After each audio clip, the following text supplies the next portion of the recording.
जो हम लोग 22 नवंबर को जाके कहेंगे कि कश्मीर को जो इंटरनेशनल स्टेचर पे जाके रिप्रेजेंट करने वाले लोग हैं, ये सारा सफारशी टोला है। ये MNAs और MPs के बच्चे, जब ये आपके इस्लामाबाद क्लब में ब्यूरोक्रेट्स के बच्चे बैठते हैं हर संडे को जाके, तो ये डिस्कस किया जाता है कि जनाब अच्छा तुम सिंगापुर होके आए हो, अच्छा मैं चाइना के विजिट पे गया हुआ था सरकारी खाते में, तो मैं तो कहीं नहीं गया। वो जाके अब्बास जी से सिफारिश करवाता है, वो कहता है जी कश्मीर का डेलीगेशन जा रहा है, तुम्हें उसमें इनकर ला देते हैं।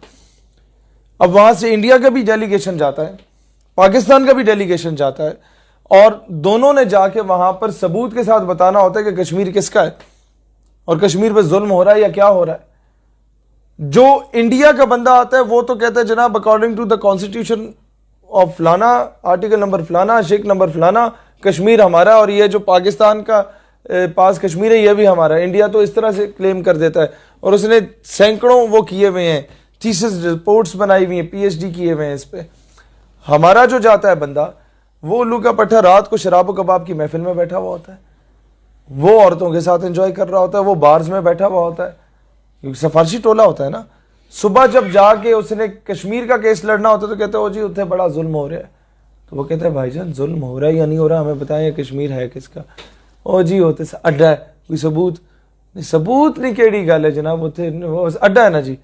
मतलब आप ये बताएं कि जब आपके पास कोई फैक्ट्स एंड फिगर्स होंगे ही नहीं, जब आपके पास कोई लॉजिकल पॉइंट्स होंगे ही नहीं, आप किस तरीके से कश्मीर केस को डिफेंड करेंगे? ये सफारशी टोला।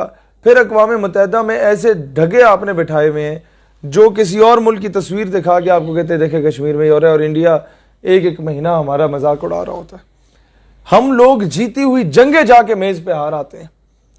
हमारे वहां बेचारे सिपाही शहादतें दे रहे होते हैं, हमारे वहां सिविलियन बेचारे शहादतें दे रहे होते हैं, और उनकी शहादतों को हम लोग रायगां कर देते हैं, क्योंकि हमारे ऊपर जो ये थर्ड क्लास पॉलिटिशियंस बैठे हुए हैं वो उन चीज़ों की लाज रख ही नहीं सकते। उनमें से आधों के बिजनेस इंडिया के साथ चल रहे हैं, किसी न किसी का जो बिजनेस है उसका थर्ड पार्टनर इजराइल में बैठा हुआ है, किसी के अमेरिका में बैठे हुए। दूसरा, जो हम लोग इनसे ये बात मनवाएंगे हर सूरत में, और इनका बाप भी मानेगा, 19 ग्रेड एंड अबव, 19 से 22 ग्रेड का जो ऑफिसर होता है उसके बच्चों को पाकिस्तान से बाहर तालीम हासिल करने पे पाबंदी आयद की जाए, और अमेरिका में तो बिल्कुल भी नहीं। आपका बच्चा अमेरिका में पढ़ रहा है और आप एक सीनियर ऑफिसर हैं, क्या आप अमेरिका के खिलाफ कोई पॉलिसी दे सकते हैं? वो ज़बाना कर दें आपके बच्चे को? वो जो वहां पर गुल खिला रहा है वो वहां की लीक्ड वीडियोस ना आपकी वायरल करवा दें? नंबर 2, 19 एंड अबव ग्रेड का बंदा रिटायरमेंट के बाद मुल्क से बाहर जा ही नहीं सकता घर बनाने के लिए, घूम फिर के आ जाए ठीक है, रिहाइश के लिए, रहने के लिए बिल्कुल इजाजत नहीं होनी चाहिए। ये लोग यहाँ पर जितने मुल्क के राज बेचते हैं, ये लोग जितने यहाँ पर फॉरेन एजेंडा पे काम कर रहे होते हैं, हमारे यहाँ पर पाकिस्तान में बैठ के होता क्या है? होता यह है कि इनको ये सिक्योरिटी दी जाती है कि जनाब तुम यहाँ जो कुछ करो, रिटायरमेंट के बाद तुम्हें हम बाहर बुला लेंगे, और ये सारे उल्लू के पट्टे बाहर दफा हुए होते हैं। कोई दुबई में बैठा होता है, कोई स्विट्जरलैंड बैठा होता है, कोई अमेरिका बैठा होता है, कोई बरतानिया में बैठा होता है, कोई जर्मनी में बैठा होता है। आप समझ रहे हैं इन सारी चीज़ों को?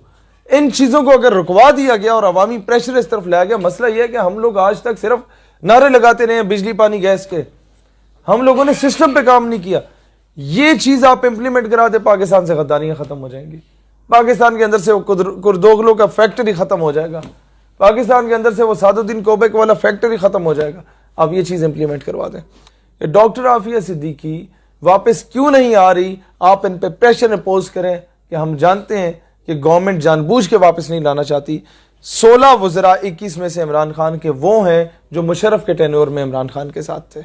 इसका मतलब यह है कि जब डॉक्टर आफिया सिद्दीकी वापस आएगी तो उसने मुंह खोल लेना और उसने बता देना कि फलां फलां बंदा मुलव्वस था मुझे बेचने में, फलां फलां बंदा मुलव्वस था मेरी मुखबरी करने में, फलां फलां बंदा मुलव्वस था मेरा केस को वीक करने में, फलां फलां बंदा मुलव्वस था अंग्रेज़ों के कुत्ते नहलाने में, फलां फलां बंदा हुसैन हकानी जैसे लोग मुलव्वस थे जो आफिया सिद्दीकी के केस पे करोड़ों डॉलर उन लोगों ने लिए पाकिस्तान की गवर्नमेंट से, और वो उनकी जेब में पड़े हुए आफिया सिद्दीकी पे नहीं लगे। और आपका फॉरेन ऑफिस अभी जो है उसका नुमाइंदा प्रेस कॉन्फ्रेंस करके कहता है आफिया सिद्दीकी ना तो पाकिस्तान आना चाहती है और ना वो आएगी। इससे बढ़ के क्या जलालत हो सकती है? इन लोगों को बंदा कैसे एहसास दिलाए कि तुम्हारी बेटी को कोई उठा के ले जाए, उसके साथ ज्यादती करे, और तुम मांगो तो आगे से वो ये बोले ना वो आना चाहती है ना वो आएगी। फिर ये कहते हैं आप स्टेट के इतने मुअज़्ज़िज़ लोगों के बारे में इस तरह की बात कर रहे हैं, तो क्या कौम की बेटी के तकद्दुस से ज़्यादा इंपॉर्टेंट है इस उल्लू के पट्टे का तकद्दुस जो इस तरह के बयानात दे रहे हैं? मसला ये है, हम लोग कीमे वाले नान या बिरयानी की प्लेट से आगे जा ही नहीं सके कभी। हम लोगों ने गली पक्की कराने या नलका लगवाने या ट्यूबवेल लगवाने से आगे काम ही कभी नहीं किया। फॉरेन ऑफिस में शराज भी जब हम लोग गए तो सारी चीज़ें मानी गई। जब फ्रांसीसी सफ़ीर पे 2-2.5 घंटे डेडलॉक बरकरार रहा तो हमें यही नज़र आया कि जी हम बड़े गरीब हैं, हमारे साथ कोई नहीं खड़ा। भाई आपने उम्मत को मुत्तहिद करने के लिए इन 2.5 सालों में काम किया ही क्या है? India being a Hindu state, it has good influence in Iran, it has good influence इन अफगानिस्तान। वो अफगानी और ईरानियों का आपके खिलाफ इस्तेमाल करने के लिए तैयार है, उनकी गवर्नमेंट को, नॉट पब्लिक। पब्लिक हमारे साथ। हम बीइंग अ मुस्लिम स्टेट क्यों नहीं अपना इन्फ्लुएंस बना सके? America being a Christian state, वो क्रूसेडर्स, वो सलेबी, वो सऊदीया में अपना असर और सूख बनाने में कामयाब हो गए, वो यूएई को इजराइल की हिमायत करने में कामयाब हो गए, वो बाकी इस्लामी ममालिक को अपने, पूरी गल्फ स्टेट्स, अरब कंट्रीज को अपने हक में करने में कामयाब हो गए। हम बीइंग अ मुस्लिम स्टेट, उम्मत मुस्लिमा की वाहिद न्यूक्लियर पावर, वो इतनी नाकाम हो गई है कि इनको अपनी तरफ नहीं कर सकती। इस पे क्या पॉलिसी?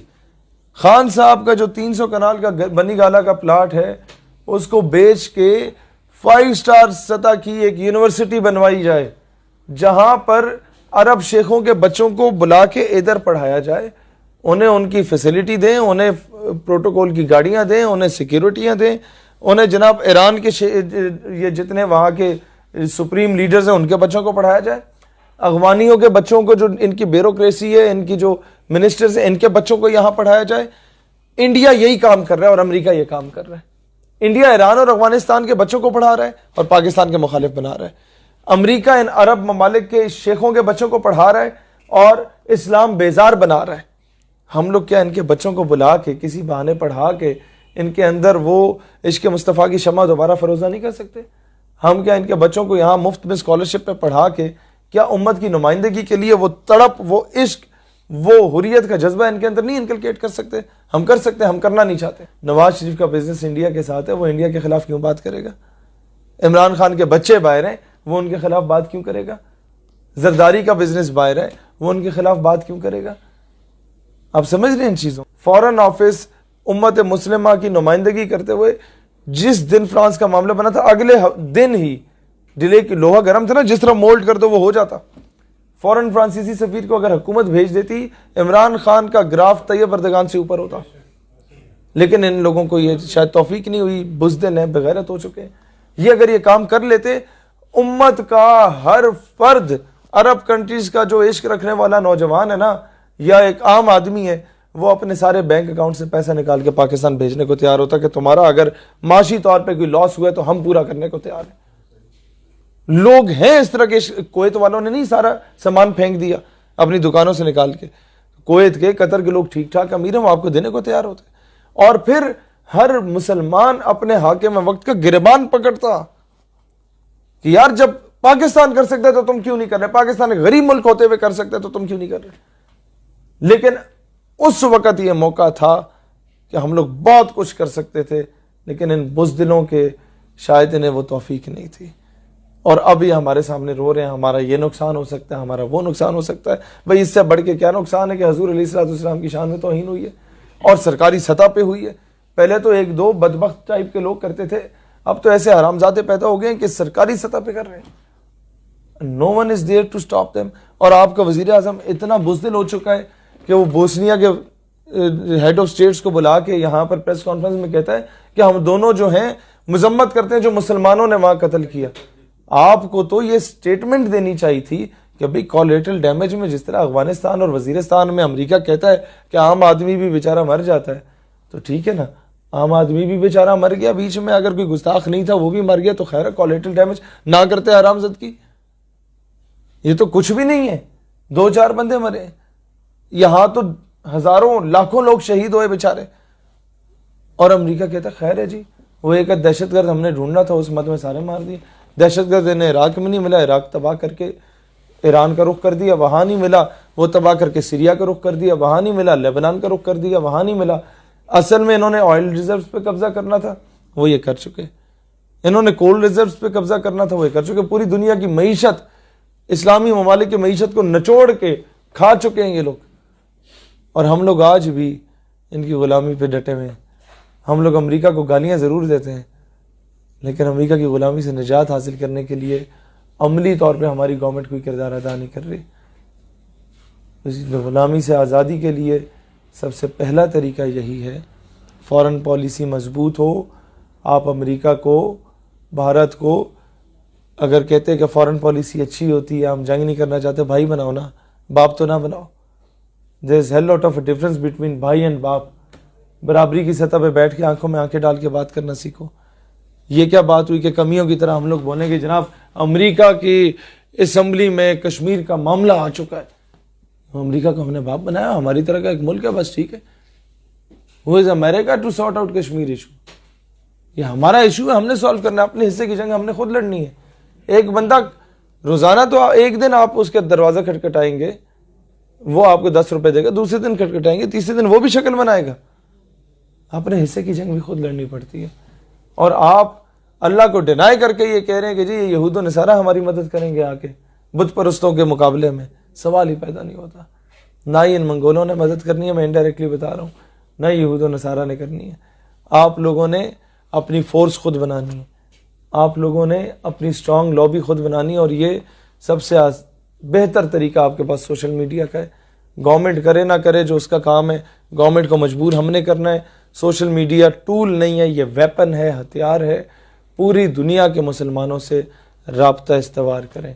मैं अक्सर दोस्तों को कहता हूँ, ये जो पापा की प्रिंसेस की आईडीज़ को जाके हम लोग रिक्वेस्टें भेज रहे होते हैं, उससे बेहतर नहीं है किसी सऊदी को रिक्वेस्ट भेज दो, किसी कतरी को रिक्वेस्ट भेज दो, किसी फ़लस्तीनी की रिक्वेस्ट भेज दो। इंटरनली तुम्हारा स्ट्रक्चर इतना मजबूत हो जाए कि दुनिया में कहीं कोई उल्टा सीधा हरकत हो, आप लोग आपस में इतने वेल कनेक्टेड हो, कहीं पर कोई आपने फंड्स जनरेट करने हो, सीधा उसे भेजो, पैसे मैं भेज रहा हूँ, जाके फलाने को फारिग करके आओ। इतना स्ट्रॉन्ग नेटवर्क आपका होना चाहिए कि फलां बंदा ही स्पीकिंग अगेंस्ट इस्लाम, ये साजिश कर रहा है या ये पाकिस्तान के बारे में कर रहा है। हमारा अपना उम्मत मुस्लिम का इन टोटलिटी, ये 2 बिलियन मुसलमान, 200 करोड़ मुसलमानों का इंटेलिजेंस नेटवर्क इतना स्ट्रॉन्ग होना चाहिए आपस में। जब हमारे ये बड़े, ये जो ढके, ये जो स्टेक होल्डर्स या ये जो थिंक टैंक्स तो है ही नहीं ना, ये जब कर ही कुछ नहीं रहे। 6 महीने पहले इंडिया में आपको याद है एहतजाज हुए थे पूरा हिंदुस्तान में, वो मुसलमान निकला था सिटीजनशिप एक्ट के खिलाफ, करोड़ों मुसलमान सड़क पे था। हम लोग इतने उल्लू के पट्टे हमारे ऊपर बैठे हुए हैं कि हम लोगों ने उसे यूटिलाइज ही नहीं किया। हम हिंदुस्तान से बांग्लादेश के और बलूचिस्तान में जुल्म के, KPK में प्रोपेगेंडा के, सिंध के प्रोपेगेंडा के सारे बदले उतार सकते थे। हम वहां पूरा एक नया पाकिस्तान क्रिएट करवा सकते थे, सिर्फ उन्हें एक पाकिस्तान का झंडा पकड़ाने की देर थी। वो हिंदुस्तान का मुसलमान अंदर से चाहता है कि हम इनसे अलग हों, हम आज़ाद हों। हम लोगों ने उनको थपकी नहीं दी, हम लोग आपस में सियासत में पड़े रहे। तो ये लोग जब कुछ नहीं करते तो अभी ये किरदार हमें अदा करना चाहिए। ये मौका हम गवा बैठे, जो 70 सालों में एक ही मरतबा हमें मिला था, वो गवा बैठे। अगली बार कोई ऐसा मौका हो तो हम ना गंवाएं। ये टेक्निकली अपनी कौम की तरबियत हम लोगों ने 22 नवंबर लियाकत बाग जलसे से शुरू करनी है इंशाअल्लाह ताला। आपको वहाँ तुर्की के झंडे नज़र आएंगे अवाम में, आपको वहाँ अज़रबैजान के झंडे नज़र आएंगे, आपको वहाँ सल्तनत उस्मानिया के झंडे नज़र आएंगे, आपको वहाँ अमारत इस्लामिया के झंडे नज़र आएंगे इंशाअल्लाह। आपको वहाँ पर एक उम्मत का दर्द रखने वाला वो जलसा नज़र आएगा। एक ऐसा पावर शो होगा जिसमें कोई सियासी एजेंडा नहीं होगा, वो पूरी उम्मत की नुमाइंदगी कर रहा होगा इंशाअल्लाह ताला। और एक और चीज़ जिस पे इंडियन मीडिया रोता रहेगा पूरा 1 महीना, वो हम खालिस्तान के उस सिख को बुला के खालिस्तान का झंडा भी उससे लहरा देंगे कि हम हिंदुस्तान से अलहदगी चाहते हैं। ये पिटता रहेगा कि पाकिस्तान हमारे साथ कर क्या रहा है, और पाकिस्तान की गवर्नमेंट कहेगी यार ऐसी तो नहीं है, पता नहीं है अवाम की कर